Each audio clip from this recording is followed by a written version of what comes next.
evolução do ser humano. Nós temos que vivemos numa fase em que o ser humano é, vamos dizer assim, o principal ator da superfície da Terra. Muda, transforma, explora, desenvolve, destrói, inclusive.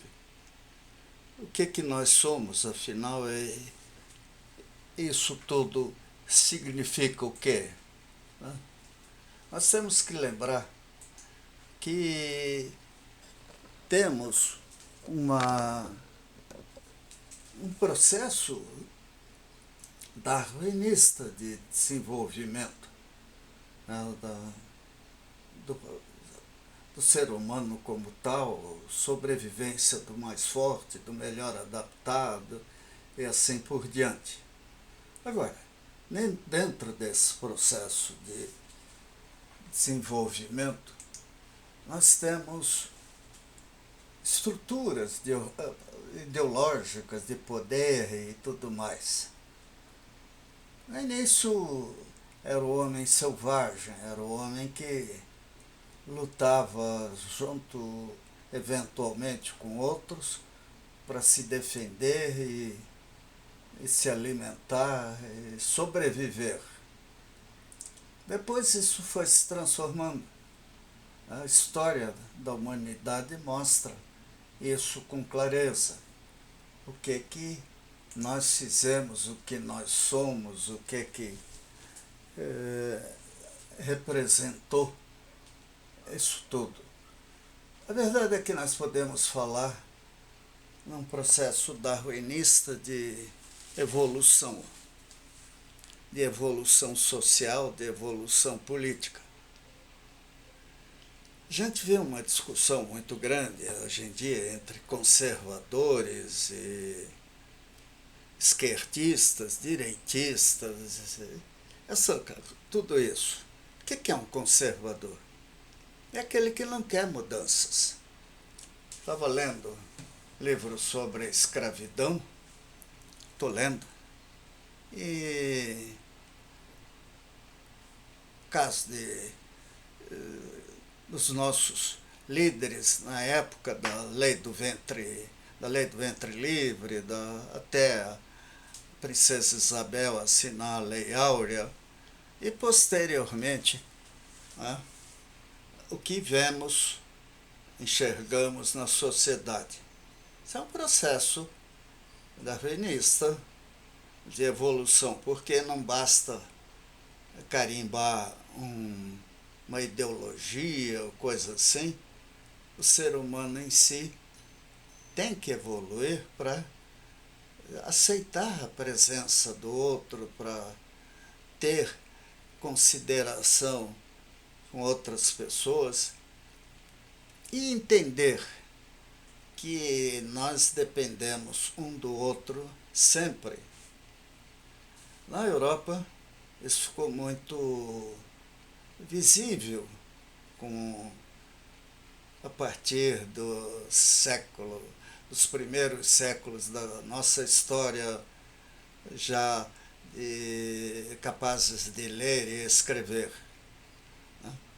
Os romanos, os cartagineses, os gregos, eles estavam numa fase em que os egípcios, em que para existir até uma disciplina e uma organização, os líderes se fantasiavam de deuses até. E assim impunham respeito. Os mais espertos, os mais fortes, acabavam criando dinastias. Bem, isso, em paralelo a isso, vieram as religiões, né, dando explicações e justificativas, principalmente para o que existia. A religião não é exatamente progressista.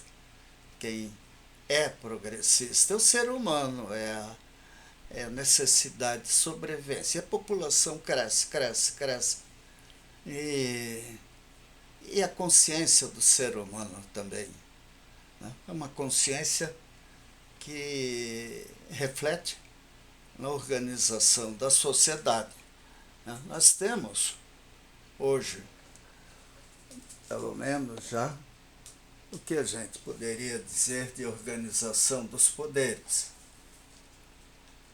Aqui no Brasil, uma democracia com o judiciário, legislativo, executivo, que representam uma história de lutas e mudanças, onde a escravidão pesou muito. No caso da escravidão, era muito claro a luta entre aqueles eram proprietários de terras, que eram proprietários de grandes senzalas, que em cima da exploração radical do ser humano, que eles consideravam inferior, o Brasil viveu uma fase complicada até, né? Isso inibiu uma sociedade competitiva, uma sociedade mais técnica, mais racional. E agora vemos no Brasil a luta entre os bolsonaristas, o pessoal do Lula, o pessoal de esquerda, de centro. Isso até é bom, é ruim quando parte para a violência. Nós não somos clubes de futebol, torcidas organizadas. Nós temos que ter consciência, estudar, aprender, para que nossos filhos, netos, bisnetos, trinetos possam dizer que estarão vivendo num país civilizado, que ainda não acontece. E é muito fácil ver. Se andando pela rua, olhem como um operário aqui se veste, né? Coitado, já está mal vestido, mal alimentado, trabalhando em cima dos andaimes, né? Por que isso acontece?